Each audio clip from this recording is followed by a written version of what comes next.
Good morning, students. Today we'll be studying an important topic, okay, a 5-mark question asked on menstrual cycle. Okay, just to recall what we had studied before, you all remember the spermatogenesis and the oogenesis. So, in your spermatogenesis, you know about your spermatogonium. Under mitosis, it gives many spermatogonia, and each spermatogonia grows and differentiate to form primary spermatocytes. It undergoes meiotic division to produce secondary spermatocyte, then second meiotic division to produce non-functional non-motile spermatids, and transformation of spermatids to functional and motile spermatozoa is called as spermiogenesis.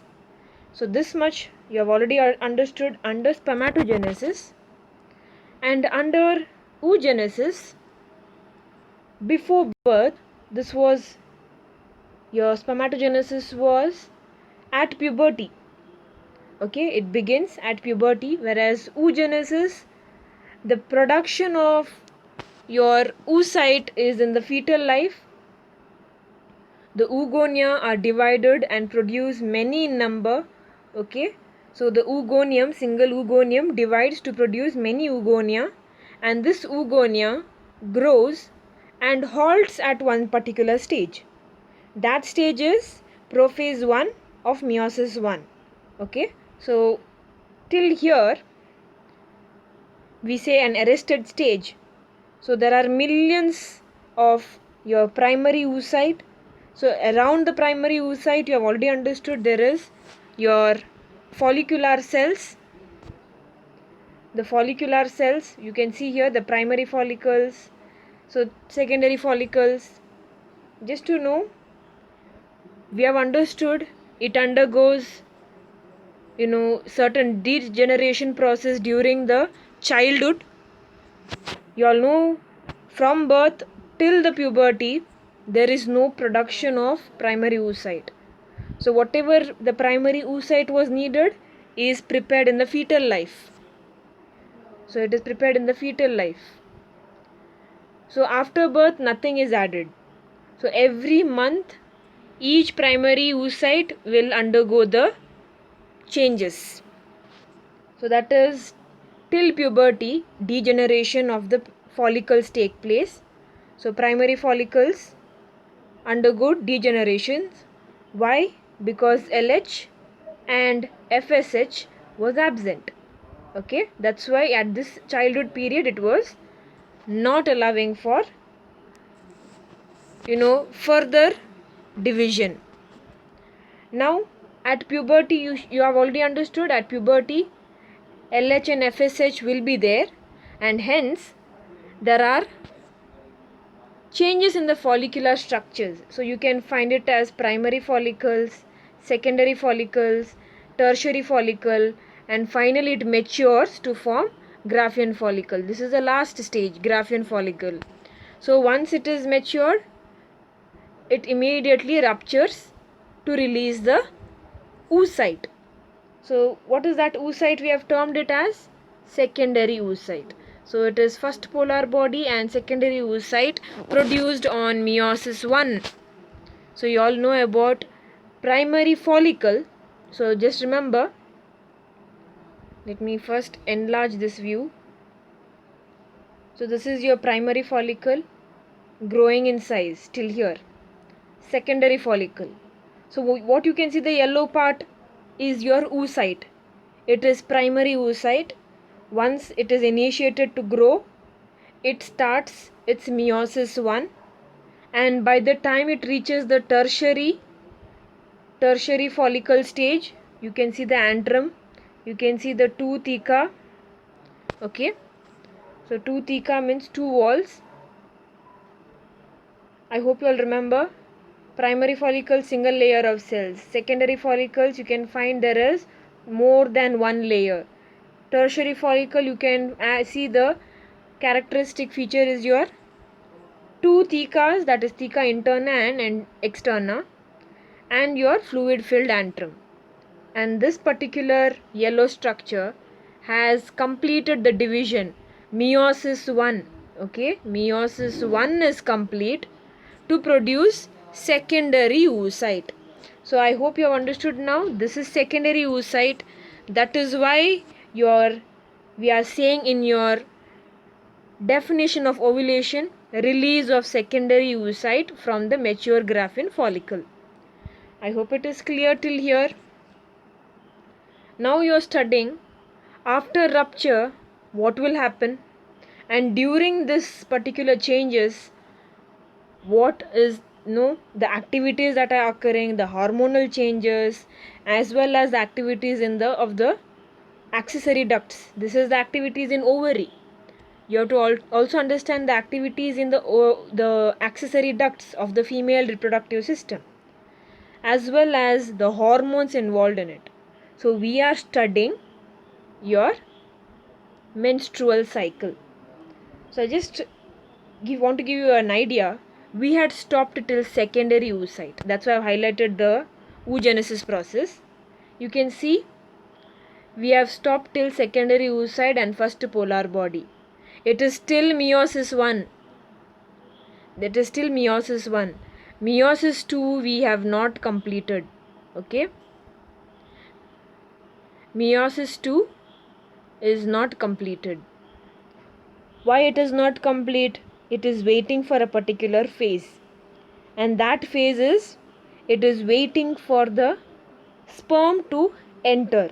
The moment it enters into the ovum, into the secondary oocyte, it initiates for the completion of the division. So what is missing in your oogenesis? What we have studied before, we have just stopped till secondary oocyte. Okay, you should be able to answer even more, okay, in your future classes. For your exam point of view, till release of secondary oocyte is your right answer, but one sentence you have to add in the last, which I'll tell you as we go forward in this topic. One sentence that needs to be added. Okay, and that is, this secondary oocyte will undergo second meiosis on the initiation or during the process of fertilization. Okay, it completes meiosis 2 during the fertilization, otherwise it will not. So this is the only stage that will immediately disintegrate and come along with the blood out. So that is what we are saying. Oogenesis process is actually, we have explained till secondary oocyte that is released from the Graafian follicle. What happens later is your fertilization part. If it fertilizes, then this division completes. Meiosis 2 is complete. If fertilization does not occur, then this meiosis 2 does not occur. You will understand one by one how it occurs. First we'll understand what is menstrual cycle. So it is your reproductive cycle that occurs in the female primates. So which are the primates? Monkey, ape, humans. So you'll remember from the chapter 1 we had studied the definition. The cyclic changes occurring in the female placental mammals. I've added the word primate because we are talking about menstrual cycle. Okay, so remember to add the word primate female placental mammals. Okay, so occurring in them, where in the activities of ovary, in accessory ducts, as well as the hormones. So this was during the reproductive phase, which we call it as puberty at present. So at puberty, the first menstruation will begin at puberty, and that first menstruation is called as menarche or menarche. Okay, it is based on how UK pronunciation and US pronunciation is. You can follow anything, but it's better you follow the spellings accurately. Remember, this is a standard period they've given. The menstrual cycle will be for 28 days. It may be extending till 30. Okay, because of the lifestyle, because of the pressures or the stress, the food habits, all that will change the cycle, as well as the drugs. When I say drugs, we are talking about the medicines. They can alter the period of the cycle. So we usually talk about the 28-day cycle. So you see here, we have already marked. So observe here, the first 5 days, okay, lining of the uterus sheds, which we call it as the period. Lining of the uterus begins to thicken. That means it is regenerating back. It was lost during the period, it is now regenerating back. So new egg matures at that time. Okay, so as the new egg matures, finally it has to release through the Graafian follicle. So that is your ovulation period, which we mark it as the mid cycle. And then if it is fertilized, it will finish till here and continue still and stop the further menses. But if it is not fertilized, then this repeats. Okay, shedding of the uterus, uterine wall, inner uterine wall will occur. When fertilization does not occur, it marks the next cycle. But in case if it is fertilized, it goes for pregnancy. Okay, so there are chances of certain other cases also. We'll understand one by one. So menstrual phase, which I said, the flow, the blood flow. Then there is your follicular phase, ovulatory phase, luteal phase. So this is your first one, second, third and fourth. So these are your major events of menstrual cycle. 5-mark question. Explain the major events of menstrual cycle. Even the word phases can be asked or events can be asked. So when we say major events, we are talking about your major event. Under that, again, there are sub events. So we are giving as the name phase here. Don't get confused. So this is why we say major events. So this is your menstrual phase. The first one, as I've told before, menstrual phase. That is here. That's why it's shown in red, the first 5 days. Then follicular phase. We are showing a rough figure of 6 to 11 days. Then there's your fertile period, the ovulation period or the ovulation phase, ovulatory phase, and then the luteal phase. You'll understand what is that in a while. Now we'll go step by step. This is from your textbook. Just I'm marking a line. I'll mark a line. Okay, I'll mark a line for you to get a better idea.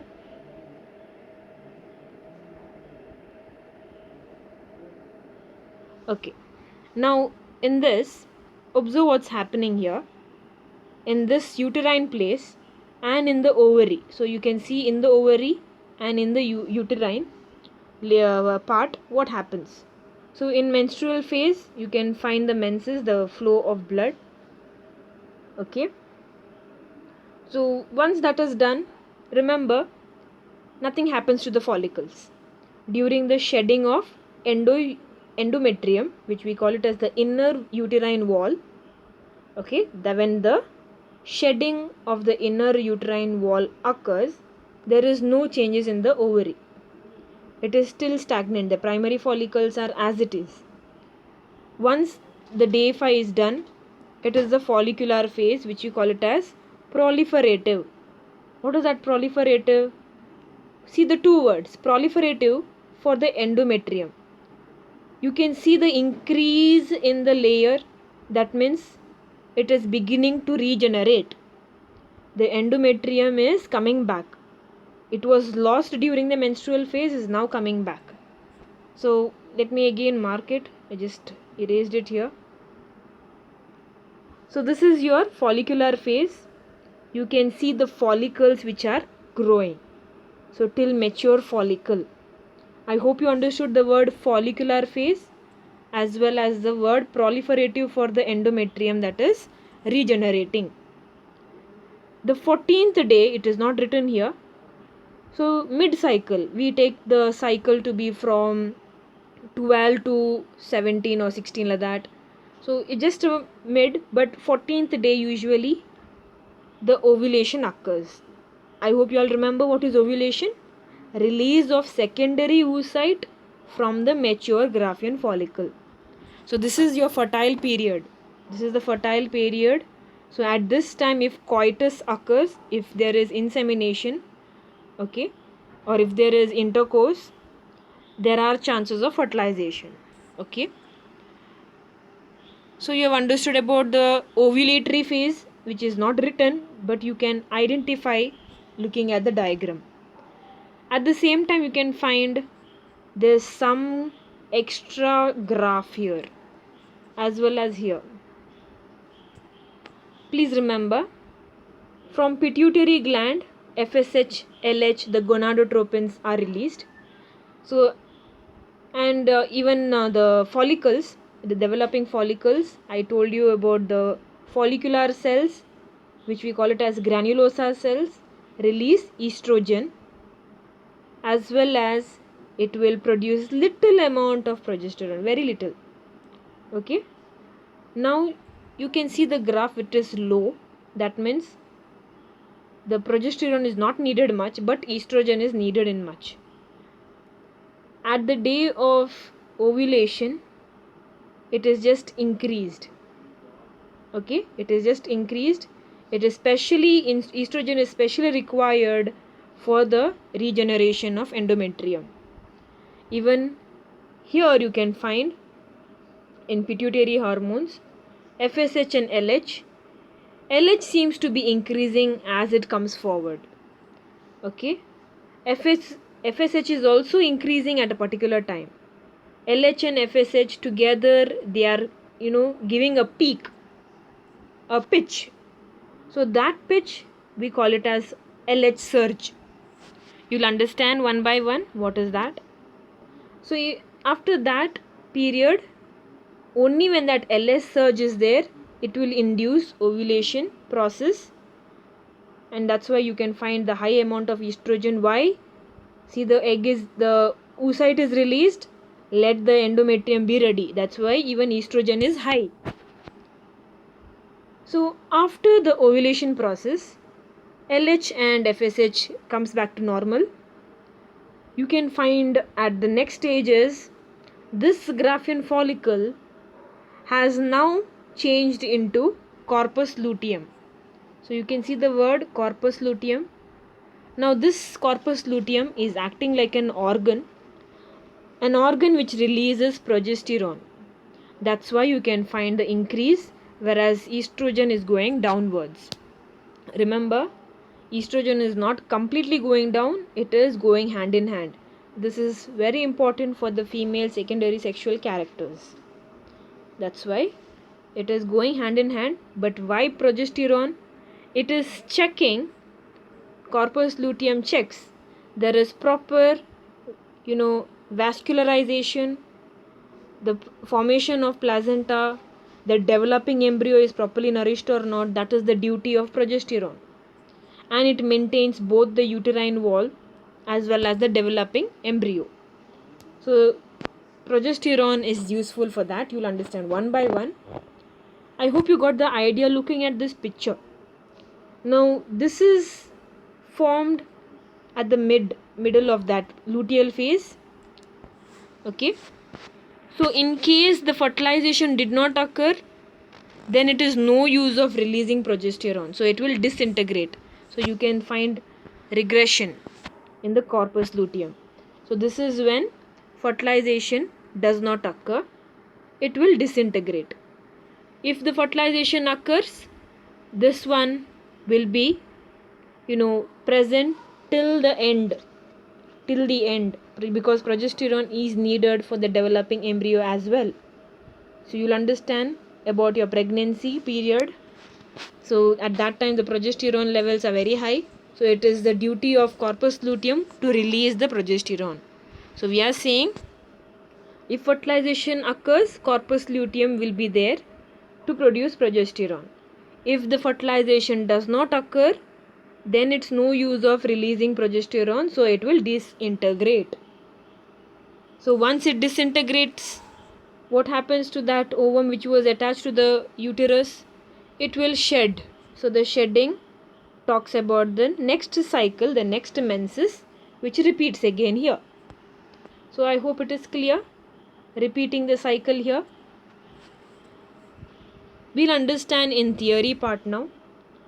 First you should know the menstrual phase. We'll go in order. It lasts for 3 to 5 days. So there's a flow. How is that flow? It occurs due to the breakdown of endometrium of uterus. And it is the blood vessels and its blood vessels. Remember, endometrium being the inner wall of the uterus, it has high amount of blood vessels. That's why we are saying along with its blood vessels, it forms into a liquid and comes out through the vagina. So when can menstrual flow occur? Only if the egg is not fertilized. So I have told as before, when the egg is not fertilized, so imagine the egg was here, it is not fertilized, the sperm did not reach, hence it will disintegrate, as well as the shedding of the endometrium occurs. So that shedding of endometrium is also called as your breakdown of endometrium, which we call it as menstrual flow. So what happens when this case happens? There is a lack of menses. There is no menstrual cycle at 1 month or certain months. It may indicate the pregnancy. And these days, it is not only that particular part. It can indicate some other causes. Poor health, because you're taking a lot of tablets, the stress, the lifestyle, the food habits. So all that could be an indication of lack of menses. Okay, so it is only with the help of a gynecologist you'll understand what could be the problem of losing, at certain months. There are cases where at certain months you miss the menses.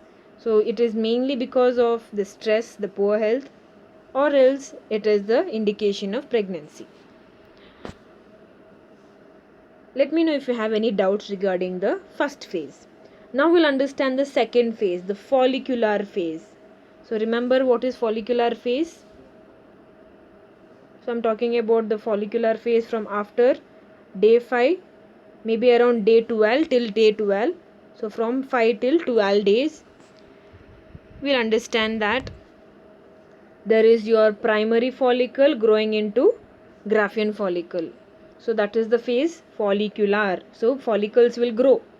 That's I've highlighted in italics. So there is your primary that grows fully into mature Graafian follicle. Simultaneously, what is happening? Even endometrium gets regenerated. How it gets regenerated? Through proliferation. The term proliferation means cell division. So it's clear? So you've understood these are going hand in hand. So how these changes occur? Because they are induced by the pituitary and ovarian hormones. Pituitary, you remember, FSH, LH. Ovarian, estrogen and progesterone. That's why I explained first that one. Then you have to know, very important, the gonadotropins, LH and FSH secretions increase gradually. So you can find that gradual increase. So you can see the gradual increase. Okay, slowly they are increasing. What are they trying to stimulate? The follicular development. The follicular cells should be, you know your follicles. This is your egg, the oocyte, and these are all your follicles, the follicular cells. We call it as follicular cells, not follicles. This structure is called as follicle, and whatever you can find the cells in it is called as your follicular cells. Now those follicular cells secrete estrogen by growing follicles. So it is first LH and FSH to grow the follicle, as well as make the follicles to release estrogen. Please remember, LH and FSH have the target organ, that is target site is follicular cells, and estrogen is the one which is released by the follicular cells. Which kind of follicular cells? From the growing follicles, not from the primary. It may be from the secondary, tertiary follicle. Okay, the secretion occurs. I hope it is clear now. Follicular phase. So this is from day 5 till around day 12. You just imagine. We are giving a rough, schedule, because we cannot, because of the lifestyle, because of how the food habits are, and the changes that has occurred these days in the menstrual cycle, we are giving a round figure. The standard we are giving as from day 5 to day 12. Now coming to the next phase, the ovulatory phase, which I said on the 14th day, there is rupture of Graafian follicle to release the secondary oocyte. I'll explain one by one. 14th day, LH and FSH attain a peak level. Can you recall this one?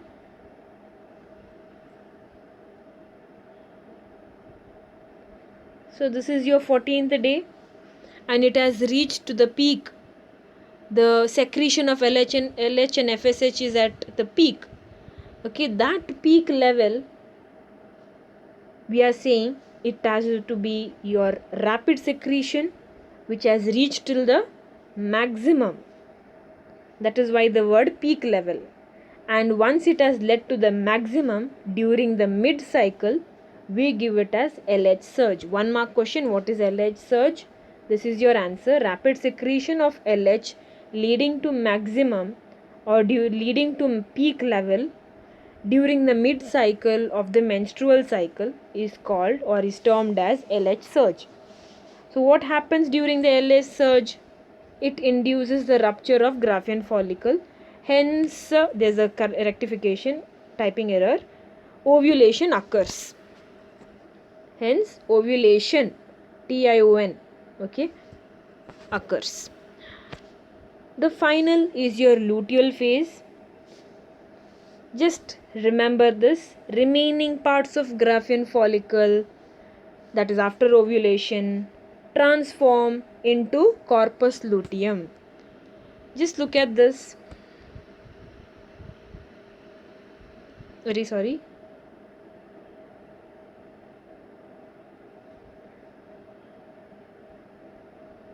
This picture will help you. Now this Graafian follicle has ruptured. What happens to that remaining part? See, it has formed into a corpus luteum. This is your corpus luteum. Graafian follicle remaining part has transformed to corpus luteum. So it is a functional part. So in case the fertilization does not occur, when I say fertilization does not occur, that means the corpus luteum, who was supposed to look after the young one by releasing progesterone, is no longer needed. So it will disintegrate. So you can find the final disintegrated follicle. So let me come back to make you more clear. So corpus luteum, why it is needed? Especially to release large amount of progesterone. That's why you find the peak level of progesterone a little higher over here. See here, because the corpus luteum thinks that this egg needs to be, the ovum needs to be looked after. That is, the secondary oocyte needs to be looked after. So it is the help of progesterone. So functions of progesterone: 1, maintenance of endometrium. 2, necessary for implantation of fertilized ovum and other events of pregnancy. This is why we say progesterone is needed, is very essential for the pregnancy as well as the developing young one. So you'll understand what this implantation is clearly in the next class. Very important is your phases, and you'll understand what fertilization is in your coming slides. So this is clear now, the luteal phase. Now this luteal phase we are just given about the changes, that is from the, we can say the ruptured Graafian follicle, or the remaining parts of the Graafian follicle will then transform into corpus luteum. And you have understood what is the use of corpus luteum. Main secretes progesterone, which is needed for the maintenance of endometrium, as well as implantation, as well as the pregnancy. So very important is this. The continuation which you should remember of luteal phase is here. Okay, so in luteal phase, I have not written the name luteal phase. This is the fourth phase. Okay, so in your fourth phase, during pregnancy, so we are talking about if fertilization occurs, progesterone is there to look after the pregnancy. So during pregnancy, there is no menses. The events of the menstrual cycle stops. So till 9 months, till the fetus is developed, it will not, allow for the next cycle to begin. What if the fertilization was, what if the fertilization was not there or did not occur? Then the corpus luteum will degenerate. So what happens to the endometrium? It disintegrates. As it disintegrates, next cycle begins. That is why we have given in sentence, it causes disintegration of endometrium leading to menstruation. So what is menstruation? 1 mark question. It is your menstrual cycle or the menstrual phase, the flow of blood, okay, or the shedding of the endometrium. So this is what we are saying. You have understood about the first 5 days. It is maybe up to initially, it will be up to 7 days. Then later on, as the age passes, it reduces to 5 days. So that's why they have given a rough figure here, how the follicular phase will be. Okay, here it is the ovulation, and then it is your luteal phase, which we are saying about the 2 parts. So if the fertilization has not taken place, the corpus luteum will disintegrate and the uterine will detach for the menses. So that is marking from this one. This is your menstrual phase itself. So I hope you have understood. So this is what we say is your fertile period. This is the time to conceive. So you all just remember, this is the biological method where birth can be controlled. We say a birth control method. So the family can have limited children. This is what we say, the biological method of conceiving. This is the fertile period. So if there is intercourse at this period, high chances of fertilization, high chances of conceiving. Now we are coming to the apart from your menstrual cycle. We are saying there is a ceasing meaning to say it stops. So when does it stop? At the age of 50 or above. So that stopping or ceasing of the menstrual cycle is called as menopause. So this is what we say. So menopause. 1 mark question. So this is in general. If there is monthly cycles, the cyclic menstruation, so what does it indicate? If it is there every month, yes, it is normal reproductive cycle. In case it is not cyclic, there is missing of 1 month or 2 months, then we say there is certain abnormality. So let's remember, based on your menstrual cycle, we are talking about one part, that is fertilization occurs. So we'll understand what is that fertilization event. So which was that fertilization period or the fertile period? It is the ovulatory phase. You can mark it from the day 12 till day 16. So between that day 14th for sure, this secondary oocyte will come out. that is a rupture of Graafian follicle. So you can see here many sperms are there that are trying to reach or penetrate the secondary oocyte. So the word I am using is secondary oocyte. You'll understand what will happen to secondary oocyte when fertilization occurs. We are going back to oogenesis now. So this secondary oocyte will undergo the next division, second meiosis, to produce one more polar body as well as one large ootid, which transforms there itself to form ovum. So when does that happen? Only when the sperms come in contact. So you have understood what is fertilization many times. Need not explain. Fusion of sperm with an ovum. So we'll understand here. You know about the acrosome. So you have known about the different layers. Zona pellucida is there. Corona radiata is there. There is your vitelline membrane. So it has to cross all those barriers. To cross all the barriers, you can see how the acrosome is releasing and finally makes a way to release the haploid nucleus. So you can see the green color part is the nucleus which is trying to enter the ovum. This is the fertilization event. So as the fertilization event is occurring, you can see over here, you can see here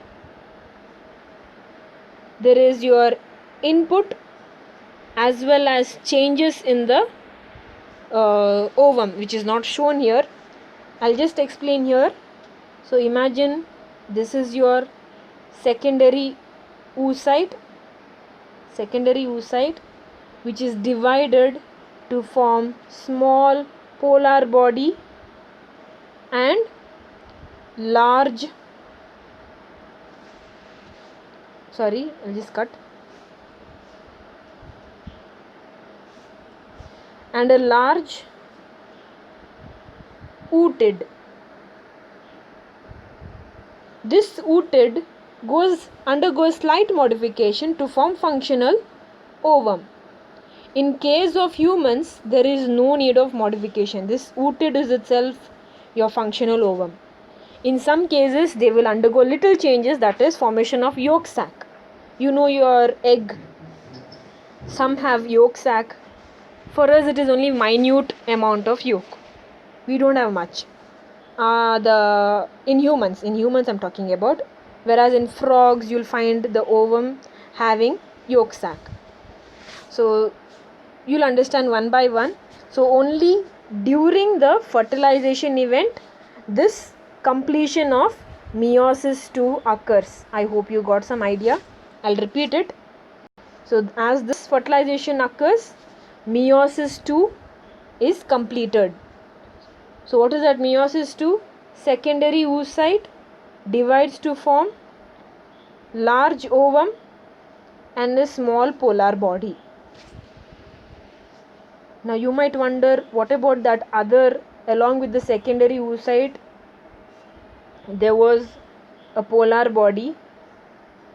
So this you have understood, one large ovum and a small polar body, whereas polar body again divides to produce the small 2 tiny polar bodies.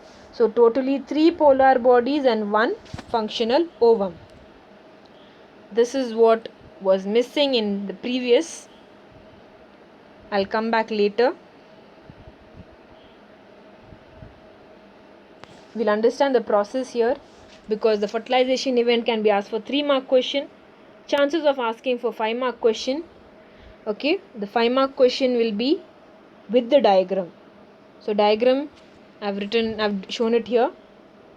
So only if you draw the ovum, this is your, actually can be written as secondary oocyte also, no problem. So we give this one to be your fertilization process along with the sperms. Okay. So during coitus means intercourse, insemination occurs. What is insemination? You all know already, 1-mark question. semen released into the vagina through the process called insemination. So that's what I've told.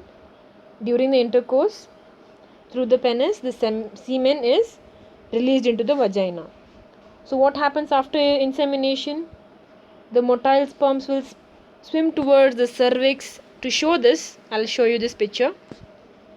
So it has to swim through the vagina, cervix, uterus, and then reach the area called as ampullary isthmic junction. Ampullary isthmic junction. Similarly, ovulation process occurs. This is in the fertile period we are talking about, the mid-cycle. Ovum is also reaching the ampullary isthmic junction. So if they reach simultaneously, fertilization occurs. One mark question: where does fertilization occur? This is your answer. Okay. Now the process. Sperm comes in contact with the zona pellucida layer of the ovum. It induces changes in the membrane of ovum. Why does it change? So imagine if this is the ovum and a sperm is trying to enter.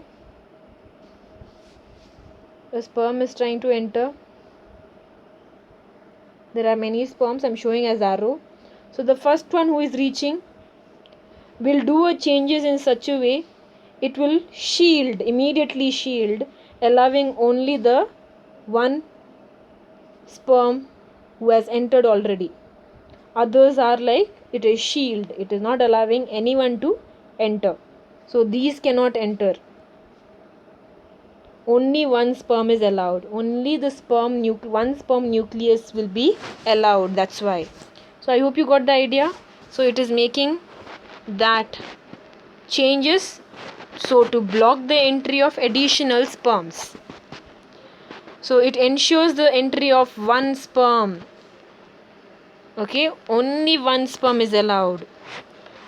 The exceptional case I'll tell you in case of monozygotic and dizygotic twins. So that I'll explain separately in case if you all need it as an extra information. Please do ask me, I'll give you, because the most important is your process, not about the twins. If you all need me to explain that, I'll explain that as a separate topic for you. No problem. Okay. Let me know personally or in the group only you can ask.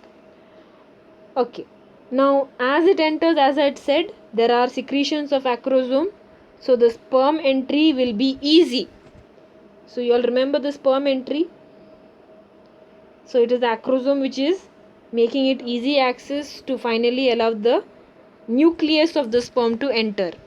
So it's explaining that over here. Entry through the zona pellucida being very strong, only the hydrolytic enzymes can break that. Okay, so as it enters, see here, completion of meiotic division of secondary oocyte. So it induces the completion of second meiosis. This is what I was trying to tell from beginning. So only after the fertilization, when the contact begins, immediately it is inducing for the completion of meiotic division, so that it can produce the haploid ovum or ooted. Ooted is the functional ovum. In case of spermatogenesis, can you recall? Spermatid is non-functional. It became functional, which is called as sperm or spermatozoa.